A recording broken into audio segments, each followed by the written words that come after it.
अस्सलाम वालेकुम। आज हमारा डीएलडी का ही कोर्स है और उसमें हमारा एक चैप्टर है कॉम्बिनेशनल लॉजिक डिज़ाइन। तो आज हम उसके मुख्तलिफ टॉपिक्स पर बात करेंगे और उनके ओवरव्यू एक लेंगे कि इन टॉपिक्स को किस तरह हमने अप्रोच करना है। ठीक है, हमारा इन टॉपिक्स में है design procedure, adders, subtractors, code conversion, analysis procedure, multi level NAND and NOR and application of XOR. ठीक, तो डिज़ाइन प्रोसीजर, तो ज़्यादातर जो इस चैप्टर के क्वेश्चन हमें मिलेंगे उसमें ज़्यादातर यही कहा जाएगा कि design a circuit, design a circuit. तो डिज़ाइन प्रोसीजर ये है कि पहले आपको जो प्रॉब्लम स्टेटमेंट है या जो उसकी रिक्वायरमेंट है कि मुझे ऐसा सर्किट चाहिए, वो आपको गिवन होगा। ठीक है, आपने उससे ये डिटरमाइन करना है कि नंबर ऑफ इनपुट और आउटपुट कितने होने चाहिए। और ये जो अगली बात है असाइन असेंबल, तो असेंबल से घबराइएगा मत, ये वही है जो हम लिखते हैं ना, ABCD हमारे इनपुट हो जाते हैं, WXYZ हमारे आउटपुट हो जाते हैं। उसी से ट्रुथ टेबल हमारा बनेगा, ट्रुथ टेबल से हमारे मिन टर्म्स आएंगे, मिन टर्म से हम के मैप करेंगे, के मैप करने के बाद जो हमारे पास बुलियन फंक्शन आएगा, सिंप्लीफाइड बुलियन फंक्शन, उसकी हम लॉजिक डायग्राम बनाएंगे। तो यह है डिज़ाइन प्रोसीजर। अच्छा, नंबर 2 पर हमारे पास आते हैं एडर्स। हाफ एडर्स होते हैं जो हमारे 2 बाइनरी बिट्स को ऐड करते हैं, और फुल एडर्स होते हैं जो हमारे 3 बाइनरी बिट्स को ऐड करते हैं। ठीक है, हाफ एडर। अब इसी तरह 2 बिट्स हैं, एक्स वाई, 4 कॉम्बिनेशंस। अच्छा, अब इस एडिशन में हमें जब ऐड करना है, जब हमारा 1 1 ऐड होता है, ठीक है, तो 1 1 ऐड हो, आपको पता है उसका जो रिजल्ट है वो 0 आता है और 1 कैरी में चला जाता है। ठीक है, तो इसी वजह से, और एक बात यहाँ पे और याद रखें कि जब भी आप एडर या सब्ट्रैक्टर को डील कर रहे हैं तो आपका सिर्फ जो आपकी जो आउटपुट होगी उस पे आपके दो फंक्शंस आने चाहिए। एडर के केस में कैरी और सम, और सब्ट्रैक्टर के केस में बोरो एंड डिफरेंस। ठीक है, अगर तो आपका एक फंक्शन है आउटपुट पर तो आप समझ जाएं कि ये ना तो एडर है ना तो ये सब्ट्रैक्टर है। इसी तरह हमारा सी है, इसका एक ही, जो हमारा जब 1 1 होगा एक्स वाई तब ही ये 1 देगा, और सम है हमारा जब ये वो होंगे डिफरेंट होंगे एक दूसरे से, मतलब 0 1 पे और 1 0 पे ये 1 देगा। तो इनसे हम मिन टर्म्स निकाल के इसे के मैप जब करते हैं तो हमारे पास ये दो फंक्शंस आते हैं। एस हमारे पास आता है X Y complement and X complement Y, और सी हमारे पास आता है एक्स वाई। तो आप इसको डायरेक्ट भी प्लॉट कर सकते हैं, डायरेक्ट भी इम्प्लीमेंट कर सकते हैं जैसा कि यहाँ ऊपर हुआ हुआ है, और इसको एक न्यू शक्ल भी दे सकते हैं जैसा कि ये सामने लिखा हुआ है, जो एस हमारे पास लिखा हुआ है, X Y complement plus X complement Y, तो ये हमारा एक्स और गेट होता है। ठीक है, तो डायरेक्ट हमने अगले बी वाली जो डायग्राम है उसमें एक्स को हमने लिख दिया एक्स एक्सक्लूसिव वाई। ठीक है, और सी एक्स वाई वैसा ही, तो एक्स एक्सक्लूसिव और गेट है ये। ठीक है, तो एक्स एक्सक्लूसिव और लगा दिया और नीचे कैरी का फंक्शन लगा दिया। अब यहाँ से क्यों इनपुट ले रहा है, क्योंकि ये हम ज़्यादातर कर रहे होते हैं, इससे भी घबराइएगा मत कि ये यहाँ पे और यहाँ पे क्यों वो ले रहा है इनपुट। तो हम डायरेक्ट न्यू एक्स वाई भी लिखकर उससे भी ले सकते हैं, इसमें कोई हर्ज नहीं है। ठीक है, अच्छा, इसी तरह हमारे पास है फुल एडर। फुल एडर में भी यही यही केस होगा कि जब भी 1 1 2 1 या 3 1 आ जाएंगे तो कैरी हमारा 1 आउटपुट देगा, और जब 1 की तादाद 1 होगी, ठीक है, तो कैरी हमारा 0 आउटपुट देगा, और सम पे हमारा आंसर भी इस तरह आता जाएगा। ठीक है, तो इन आउटपुट से जब हम मिन टर्म्स जनरेट करेंगे और उसको के मैप करेंगे, के मैप के बाद हमारा एस का कुछ इस तरह का फंक्शन आता है और सी का कुछ इस तरह का फंक्शन आता है। ठीक है, और जो हमारे मिन टर्म्स हैं वो सम के लिए हैं 1 2 4 7 एंड कैरी के लिए हैं 3 5 6 7। तो अब ये जो फंक्शन हमारे पास आया है, इस फंक्शन को भी हम डायरेक्ट इम्प्लीमेंट कर सकते हैं, हमारी कोई कैद नहीं है कि हमने एक्सक्लूसिव में इसको कन्वर्ट करना ही करना है। ठीक है, अगर हम इसको डायरेक्ट भी इम्प्लीमेंट करें तो हमारा ये फुल एडर ही बनता है, लेकिन इसको अल्टरनेट इम्प्लीमेंटेशन कर सकते हैं इसकी, हम इसे कन्वर्ट कर सकते हैं एक्सक्लूसिव गेट्स में। ठीक है, अब ये कैसे कन्वर्ट हो रहा है, इसमें जेड एक दफ़ा कॉमन किया तो एक्स और एक्सक्लूसिव नॉर आई है, अब ये डॉट वाला है, एक्सक्लूसिव नॉर वाई बना। ठीक है, और जब z कॉम्प्लीमेंट कॉमन किया तो x एक्सक्लूसिव y बना। अब ये नॉर वाला कैसे बनता है, नॉर वाला ऐसे बनता है कि जब एक्स वाई प्लस हो रहे हो एक्स कॉम्प्लीमेंट वाई कॉम्प्लीमेंट में, जैसे ये पहली टर्म है, ये जो एक्स के ऊपर कॉम्प्लीमेंट्स आया ना ऐसे काटा गया है, ये नहीं है कॉम्प्लीमेंट नहीं है, ये सिर्फ एक्स वाई है। ठीक है, तो ये हुआ।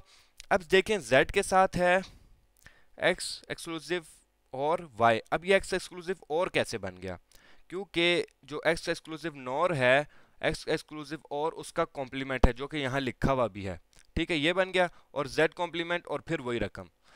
जब भी ऐसा हो कि एक वैल्यू हो उसके साथ दूसरे का कॉम्प्लीमेंट हो और फिर प्लस हो रहा हो उस वैल्यू का कॉम्प्लीमेंट, और जो दूसरा है वो सादी हो मतलब कॉम्प्लीमेंट के बगैर, तो हम उसको z एक्सक्लूसिव और इस पूरी टर्म के इक्वल लिख सकते हैं। इसी तरह कैरी को भी हमने कन्वर्ट किया, इसको आप देखिएगा, ये भी आपको समझ आएगा।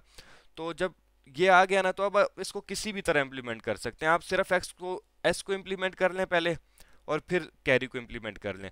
लाजमी नहीं है कि आप ऐसी शक्ल बनाएं, ऐसी शक्ल इसलिए बनाई गई है क्योंकि आपको ये हम डिनोट कराना चाहते हैं कि कभी भी दो हाफ हेडर्स को आपस में जोड़ा जाए विद द एडिशन ऑफ और गेट, तो वो फुल हेडर बन जाता है।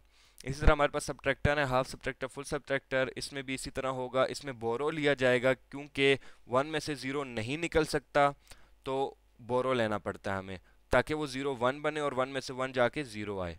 ठीक है, तो ये बोरो, ये डिफरेंस, इसमें डिफरेंस आता है और बोरो आता है। ठीक है, तो इसको जब हम मिन टर्म्स निकाल के प्लॉट करते हैं, तो जो हमारा डी का फंक्शन है ना, वो बिल्कुल हमारे एस के फंक्शन जैसा है, लेकिन यहाँ पे स्लाइड चेंज है बोरो के फंक्शन में। ठीक है, तो हेडर और सब्ट्रैक्टर की भी मेन चेंज यही है कि हेडर में कैरी होता है और सब्ट्रैक्टर में बोरो होता है। ठीक है, तो इसको इस तरह इम्प्लीमेंट, इसी तरह थ्री अगर हम वो थ्री वेरिएबल का करें या थ्री बिट्स का करें, तो इसमें भी हमारा बोरो हम काफ़ी केसेस में लेंगे। ठीक है, जहाँ भी ज़ीरो में से वन निकाला जाएगा तो उसमें बोरो हमें लेना ही पड़ेगा। तो इस तरह ये डिफरेंस, इसको जब के मैप करेंगे इसका भी फंक्शन इस तरह। ठीक है, तो अब अगर एस और डी सेम है तो फिर इस डी को भी आप लिख सकते हैं एक्स एक्सक्लूसिव वाई एक्सक्लूसिव जी। ठीक है, तो इस डी को भी आप वैसे लिख सकते हैं। और बोरो का जो फंक्शन है वो थोड़ा स्लाइड चेंज है, तो इसको इम्प्लीमेंट आप कर सकते हैं। अब यही नीचे मिन टर्म्स लिखी भी गई हैं कि अगर डी है तो 1247 है, सेम वही जो सम की है 1247, और बी जो है बोरो है और इसका है 1237। अच्छा, कोड कन्वर्जन। अब कोड कन्वर्जन हम इसलिए करते हैं कि हमारी जो डिवाइसेस होती हैं कंपैटिबिलिटी के लिए हम कोड कन्वर्जन का कॉन्सेप्ट यूज़ करते हैं।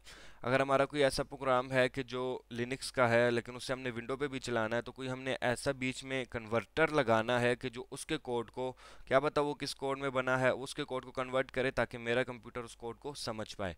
ठीक है, तो इसलिए कोड कन्वर्जन की जाती है। ठीक, तो एक एग्जांपल है कि BCD को हम एक्सेस 3 में कन्वर्ट कर रहे हैं। तो अब यहाँ पे ये काफ़ी हद तक आसान है। ठीक है, कोड कन्वर्टर कोई इतनी मुश्किल बात नहीं है, आपको कोड्स आते होते हैं। ठीक है, बस कन्वर्टर में एक सबसे मेन जो चीज़ है ना, वो डोंट केयर है कि आपको डोंट केयर सही से ऑब्टेन करने हैं, डोंट केयर सही से मार्क करने हैं। अगर आप डोंट केयर सही से मार्क नहीं करते तो आपका काम ख़राब हो सकता है। ठीक है, तो अब BCD है हमारा 4 बिट है जो कि 16 तक जाता है, 15 तक जाता है, मीन्स 16 आउट कॉम्बिनेशंस होते हैं, और एक्सेस 3 सिर्फ 9 तक आता है। ठीक है, तो जो 10, 11, 12, 13, 14, 15 है, ये हमारा डोंट केयर है।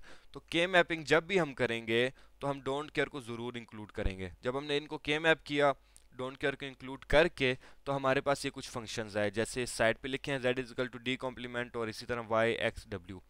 अब इनको आप डायरेक्ट इम्प्लीमेंट करें तो ये आपका कन्वर्टर बन गया। ठीक है, कोई सिंप्लीफिकेशन की ज़रूरत नहीं है। अच्छा, इसी तरह ये कुछ कोड्स हैं, ये आप देख लें, अगर आप एक्सरसाइज के क्वेश्चंस करेंगे तो आपको यहीं से मदद दे देंगे कोड्स। ठीक है, अच्छा एक बात, अब हमने जो देखने हैं डोंट केयर, ठीक है, अगर हम 84 - 2 - 1 को 8421 में कन्वर्ट करना चाहते हैं, तो 84 - 2 - 1 9 तक आएगा, आगे ये कॉम्बिनेशंस कुछ बच जाएंगे। अब ये जो डोंट केयर में कॉम्बिनेशंस नीचे आए हैं ना, ये वो कॉम्बिनेशंस हैं कि जो 8421 में इंक्लूडेड होते हैं लेकिन 84 - 2 - 1 में इंक्लूड नहीं होते। ठीक है, ये वो कॉम्बिनेशंस हैं। और आप जब भी कन्वर्टर कोई बनाएंगे तो जो हमारा इनपुट पे होगा, जो भी हमारा कोड का वो होगा, मींस 8421 है, एक्सिस 3 है, जो भी हमने जिससे जा रहे हैं, जिससे कन्वर्ट कर रहे हैं, डोंट केयर उसी से हम निकालेंगे। ठीक है, उसी में जो कॉम्बिनेशंस यूज़ नहीं होते, मींस अगर 4 बिट है तो 16 कॉम्बिनेशन तो होने हैं। ठीक है, होने हैं हर हाल में, लेकिन कुछ कोड सिर्फ 9 तक सपोर्ट करते हैं, तो बाकी जो होते हैं उसके डोंट केयर होते हैं।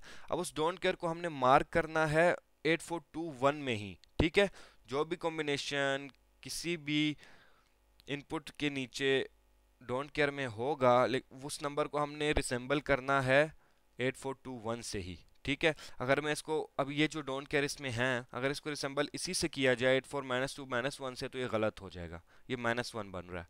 ठीक है, तो इसको रिजेंबल हमेशा करना है 8421 से। तो ये आपका डोंट केयर, और इसको बाकी मिन टर्म्स निकालना के मैप करना आप सबको आता है। अच्छा, एनालिसिस प्रोसीजर। अब एनालिसिस प्रोसीजर एक उल्टा प्रोसीजर है कि पहले हम फंक्शन से ट्रुथ टेबल, फिर के मैप, फिर बूलियन एक्सप्रेशन, फिर इम्प्लीमेंटेशन की तरफ आते थे। अब यहाँ से हमने नीचे से ऊपर जाना है। हमें एक डायग्राम गिवन है इम्प्लीमेंट हुई हुई, उससे हमने फंक्शंस भी एज्यूम करने हैं, ट्रुथ टेबल भी, और सो ऑन। अच्छा, तो जैसे ये हमारी पहली डायग्राम है, अब इसमें दो मेन आउटपुट्स हैं, F1 और F2। लेकिन F1 और F2 निकालने के लिए हमें T1, T2, T3 को भी निकालना ज़रूरी है। इनपुट साइड पर हमारे पास सिर्फ तीन इनपुट्स हैं, A B C। ठीक है, तो हम इनसे हर जो हमारा है ना आउटपुट का फंक्शन T1, T2, T3 और F1, F2, उसकी हम इक्वेशन बनाएंगे। ठीक है, जो डायरेक्टली आ जाए वो बहुत अच्छा, जो डायरेक्टली ना आए तो फिर उसको हमें मल्टीप्लाई वगैरह करना पड़ेगा। जैसे अब F1 है T2 प्लस T3। ठीक है, तो T2 प्लस T3 है। अब T3 की क्या वैल्यू है वो पुट की जाएगी, T2 की क्या वैल्यू है वो पुट की जाएगी। फिर इस तरह सिंप्लीफाई होने के बाद इसका एक सिंप्लीफाइड बुलियन फंक्शन आएगा। अच्छा, जैसा कि इसका ट्रुथ टेबल फिर ड्राइव हो जाएगा, जैसे ही हमारे पास सिंप्लीफाइड बुलियन फंक्शन आएगा उससे हम मिन टर्म्स निकाल लेंगे। मिन टर्म्स निकल आए तो फिर हमारा जो ट्रुथ टेबल है वो ड्राइव करना आसान हो जाएगा। और ये फिर एक सवाल पूछ रहा है कि अगर 1 2 4 7 है और 3 5 6 7 है तो ये कौन सा फंक्शन है। तो ये आप याद कर लें 1 2 4 7 से कि ये एडर है। ठीक है, एडर भी हो एडर है, फुल एडर है। ठीक है। अच्छा, multi level NAND and nor implementation. तो नैंड और नॉर हमारे यूनिवर्सल गेट्स भी कहलाते हैं, क्योंकि ये बहुत रेडिली अवेलेबल्स हैं। तो इसीलिए हम कोशिश करते हैं कि अपने सर्किट को एंड और नॉट के बजाय नैंड और नॉर में हम इम्प्लीमेंट करें। तो सिंपल इसका ये है कि अगर आप मल्टी लेवल नैंड की तरफ आना चाहते हैं ना, तो जहाँ भी आपका एंड होगा वहाँ आप इनपुट्स को इन्वर्ट करके इधर इस एंड को नैंड बना देंगे। ठीक है, और जहाँ भी आपका और गेट लगा होगा आप इनपुट को इन्वर्ट करके इन्वर्ट और बनाएंगे। ये इसको इन्वर्ट और कहा जाता है। इन्वर्ट और जो है ना हमारा नैंड के ही इक्वल होता है। ठीक है, दो बातें हैं कि अगर आपने नैंड इम्प्लीमेंटेशन पे जाना है तो आपके पास जहाँ भी एंड होगा उसको नैंड करेंगे, जहाँ भी और होगा उसको पहले स्टेप में इन्वर्ट और करेंगे और फिर अगले स्टेप में नैंड कर देंगे। और इसी तरह नॉर के लिए ऑपोजिट है। ठीक है, मतलब यही प्रोसीजर है, लेकिन यहाँ पे एंड था वहाँ पे और होगा। जैसे कि शुरू में अगर और है तो उसको हम नॉर कर देंगे, जहाँ पे एंड होगा उसको इन्वर्ट एंड करके फिर नॉर करेंगे। एंड को हम दो स्टेप में जाके नॉर बना रहे हैं और को डायरेक्ट ही नॉर बना रहे हैं। अच्छा, मल्टी लेवल नॉर इम्प्लीमेंटेशन ये एक एग्जांपल है, आप देखिएगा आपको समझ आ जाएगी। अच्छा, एप्लीकेशन ऑफ एक्स और हमारे पास यही होता है कि एक्स एक्सक्लूसिव वाई। ठीक है, और एक्स नॉर भी होता है जो डॉट से रिप्रेजेंट किया जाता है, इसका कॉम्प्लीमेंट होता है। अगर हम ट्रूथ टेबल से देखें तो एक्सक्लूसिव और वो चीज़ होती है कि जब भी हमारी इनपुट्स डिफरेंट होंगी एक दूसरे से तो 1 आएगा, जब हमारी इनपुट सेम होंगी तो 0 आएगा।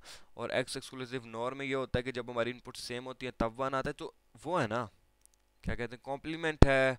तो इस वजह से जहाँ पे ये 1 देगा तो यहाँ पे वो 0 देगा। तो ये इसको डिनोट इससे करते हैं। ये इसकी डायग्राम आप देख लें और नॉर की डायग्राम भी आप देख लें।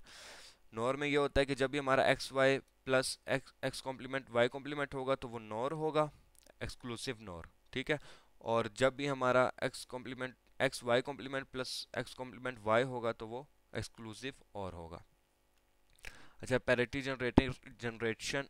अच्छा, पैरिटी जनरेशन एंड चेकिंग। अब पैरिटी का कॉन्सेप्ट हम पढ़ चुके हैं कि पैरिटी चेकर होता है। हम इवन पैरिटी भी कर सकते हैं, ऑड पैरिटी भी कर सकते हैं। इवन पैरिटी ये होती है कि जहाँ भी हमारी नंबर ऑफ वंस की तादाद 1 होगी तो हम उसे इवन कर देंगे, 2 कर देंगे, और जहाँ पहले से 2 होगी उसे हम 0 लगाएंगे और उसे 2 ही रहने देंगे। अगर ऑड पैरिटी पे जा रहे हैं तो जहाँ इवन होगा वहाँ पे एक 1 लगा के ऑड कर देंगे, और जहाँ पे पहले से ऑड है उस पर हम 0 लगाएंगे और उसे नहीं छेड़ेंगे। तो इसी तरह अगर हमारे पास ये 3 बिट का वो है इनपुट है, तो अगर हमने इसकी इवन पैरिटी करनी है तो जहाँ भी सिंगल 1 होगा वहाँ पे हम 1 लगाएंगे, जहाँ पे 2 1 होंगे वहाँ पे हम 0 लगाएंगे। तो इसका अगर हम मिन टर्म्स निकालें तो ये बनता है 1 2 4 7। ठीक है, 1 2 4 7 का मतलब एक्स एक्सक्लूसिव वाई एक्सक्लूसिव जी, जो कि हम एडर्स के केस में और सब्ट्रैक्टर के केस में पढ़ चुके हैं। अब अगर इसी तरह हमने चेकर बनाना है, चेकर जो है ना, अब चेक अगर एक 3 बिट का इनपुट गया पैरिटी होकर, तो चेकर को वो 4 बिट का मिलेगा। ठीक है। अब अगर चेकर को ये बात पता होगी कि इवन पैरिटी में आया है या ऑड पैरिटी में आया, अगर तो इवन पैरिटी में आएगा तो चेकर का फंक्शन ये बनेगा कि जहां भी ऑड बनेगा ना, ऑड नंबर ऑफ वंस होंगे तो वो 1 आ जाएगा, जहां इवन होंगे तो वहां पे 0 आ जाएगा। तो अगर इसका भी हम फंक्शन ड्राइव करेंगे मिन टर्म्स निकाल के, तो ये x exclusive y exclusive z exclusive p बनता है। तो ये भी सिंपल है इम्प्लीमेंट करना है, इसमें कोई मुश्किल बात नहीं है। तो आज के लिए इतना ही, मिलते हैं इंशाल्लाह नेक्स्ट वीडियो में, तब तक के लिए अल्लाह हाफिज़।